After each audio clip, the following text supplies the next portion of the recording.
moço e agora sou velho. Porém, jamais vi o justo desamparado, nem a sua descendência a mendigar o pão. Salmo 37, verso 25. Seja muito bem-vindo a mais um dia aqui a estudarmos a palavra do Senhor. Que Deus o abençoe. Estamos felizes porque no decorrer da noite o Senhor nos amparou, nos protegeu e temos a alegria hoje de recebermos um dia como presente para que nós possamos, com a nossa primeira ação, sermos adoradores. A nossa primeira audiência com o nosso Criador, com o nosso Salvador. E aqui o salmista Davi, no Salmo 37, verso 25, ele fala: "E moço, e agora sou velho, porém jamais vi o justo desamparado, nem a sua descendência mendigar o pão." Que palavras lindas para nós começarmos o dia de hoje. Tenha certeza que o nosso Deus não nos desampara, Ele não nos deixa numa situação de abandono, mas Ele estará ao nosso lado em todo momento para nos socorrer, para nos amparar, suprir as nossas necessidades. Nós estamos terminando a carta aos Hebreus e nessa manhã quero convidar você a pegar a sua Bíblia no último capítulo do livro de Hebreus, capítulo 13, o verso 14. Na verdade, não temos aqui cidade permanente, mas buscamos a que há de vir. Não temos dúvidas aqui que esse livro é um livro que a sua fala e a sua escrita revela o seu autor. Embora o seu autor não tenha assinado embaixo a sua autoria, mas nós podemos ver que gradativamente o seu autor ele vai se revelando.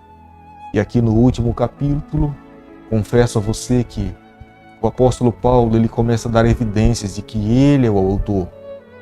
No capítulo 13, verso 23, é o momento que ele pede e cita o nome de um amigo pessoal, de um filho na fé, Timóteo. E ele fala que os irmãos orassem por eles e menciona o nome de Timóteo. Até acredito que o apóstolo Paulo não pôde e não colocou o seu nome inicialmente e estrategicamente, porque se ele tivesse feito isso, os hebreus com facilidade teriam rejeitado a sua carta. E o seu autor era uma pessoa conhecida, alguém da sua própria linhagem, que tinha um amor especial com aquela nação e queria também que eles entendessem o amor de Jesus Cristo e reconhecessem um senhorio na sua vida para que eles pudessem receber a salvação. Gradativamente, desde o primeiro capítulo, nós podemos ver que o apóstolo Paulo vem tentando corrigir a visão daquela nação, tirando a visão daquela nação de homens, de líderes, de seres humanos que passaram por essa terra e tentando focar os olhos daquela nação exclusivamente na pessoa de Jesus Cristo. Irmãos e amigos, quando nós estudamos a palavra de Deus e vejo aqui nessa manhã, quando concluindo aqui o capítulo 13 do livro de Hebreus, a necessidade de estudarmos cada vez mais a Bíblia. Porque nós não podemos ser analfabetos biblicamente como muitas pessoas são. Há quantas pessoas que não têm nenhum conhecimento do que a palavra de Deus diz. E creio que o apóstolo Paulo, ao se referir à nação de Israel, ele estava se referindo nação que espiritualmente eles eram analfabetos, eles não conheciam da Bíblia, porque Jesus veio na plenitude dos tempos e eles não estavam preparados para receber a salvação, para receber a Jesus. Quantas profecias e sinais foram dados naquele período e eles poderiam ter identificado para reconhecer que era o seu Salvador e não conseguiram enxergar que Jesus Cristo veio, morreu, foi crucificado, ressuscitou e era a base da salvação daquela nação, e eles não entenderam que Jesus Cristo era o seu Senhor. O autor do livro de Hebreus está aqui a mostrar àquela nação que Jesus Cristo é o Senhor, o centro, o âmago da vida daquela nação.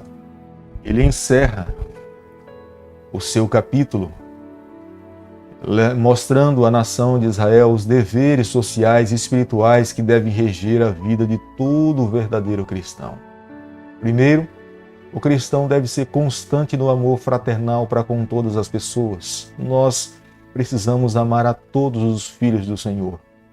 O cristão não pode fazer acepção de pessoas. todos os que estão sob a face dessa terra são alvo do amor de Deus e deve ser alvo da nossa vida também. Nós devemos praticar a hospitalidade. É claro que nos dias em que nós estamos vivendo, nós precisamos ser sensatos, cautelosos, mas é uma virtude ser hospitaleiro. Compaixão para com os presos e maltratados é uma classe de pessoas que são escravas do pecado. E nós precisamos ter compaixão para com essas pessoas, porque quando Jesus Cristo esteve aqui nessa terra, Ele se valeu de compaixão para essas pessoas também. É necessário viver uma pureza no casamento, como está no verso 4. O casamento é a primeira instituição estabelecida pelo Senhor no Jardim do Éden.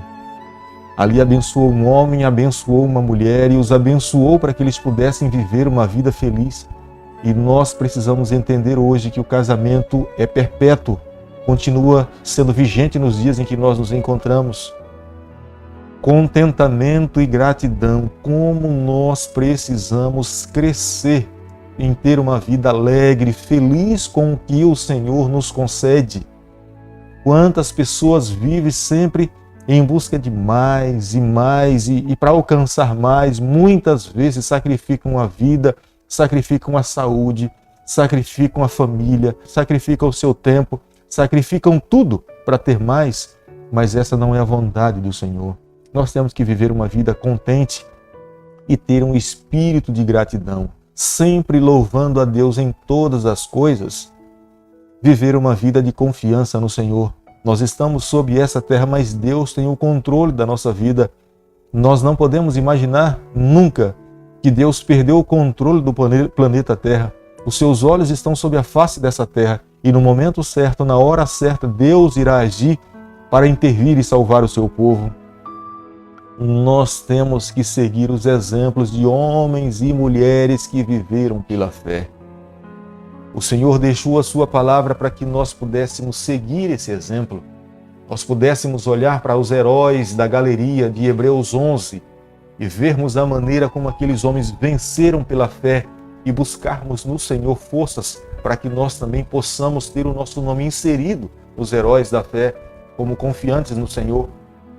Não deixar se enganar por doutrinas que contradizem ensinos que estão claros na palavra de Deus.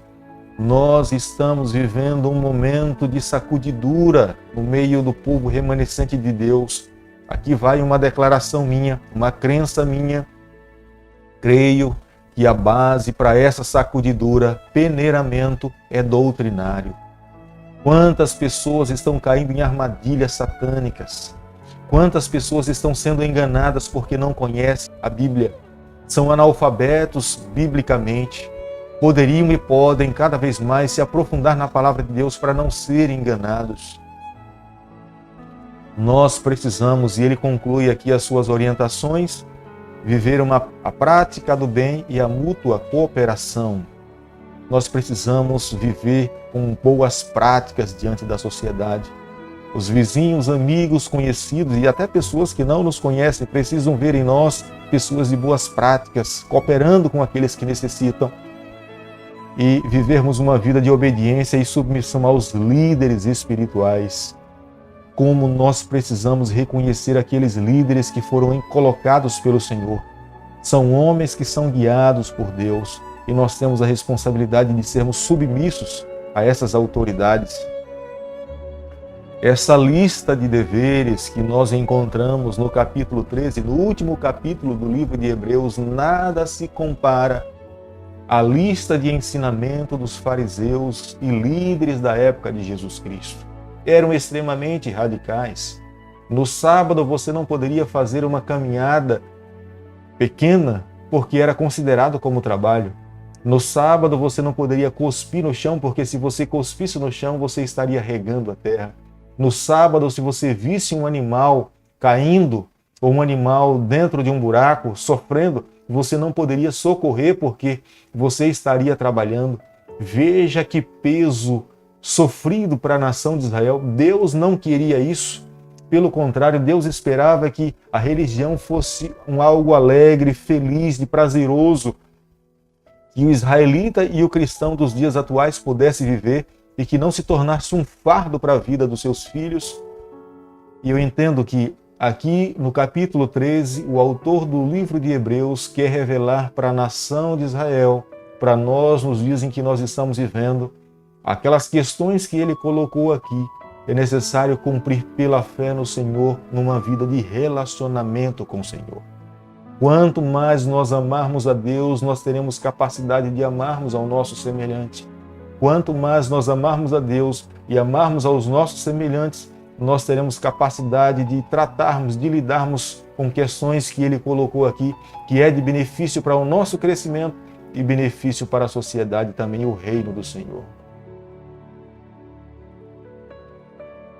Embora os israelitas naquela época eles recitassem o Shema, como está em Deuteronômio capítulo 6, do verso 4 ao verso 9, recitavam pela manhã e pela noite, mas eles não conseguiam fazer isso com o coração, com o verdadeiro amor.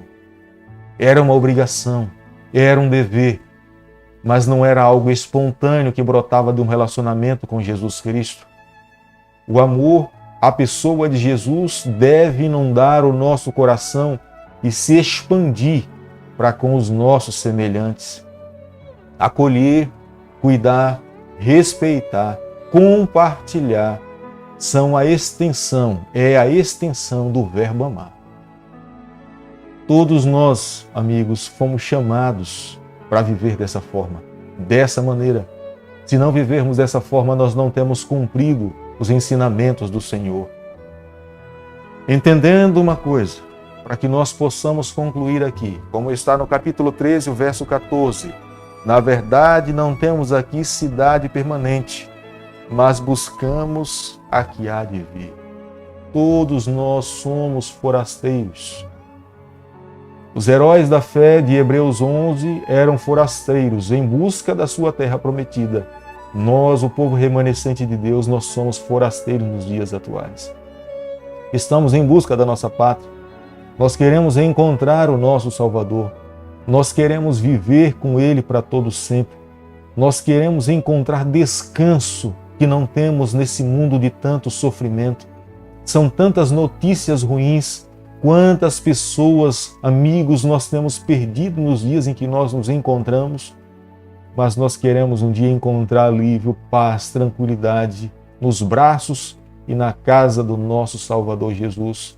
É por isso que nessa manhã, mais uma vez, quero convidar você a fechar os seus olhos para que nós possamos clamar a Deus, nos colocarmos em suas mãos, vivermos as verdades que estão aqui pela fé no Senhor, para quando Ele voltar, nós possamos ouvir o nosso nome ser mencionados e estar com Ele para todo sempre. Bondoso Deus e Pai, nos colocamos em Tuas mãos nessa manhã. Fica conosco, abençoe a nossa vida, perdoa os nossos pecados, nos conceda a vitória em Teu nome. É o nosso pedido, é a nossa oração e nós fazemos em nome de Jesus. E o Senhor te abençoe e te guarde. Que Ele faça resplandecer o seu rosto sobre você. Que Ele tenha misericórdia de você. Que sobre você nessa manhã Ele levante a sua face, o seu rosto e te conceda a paz.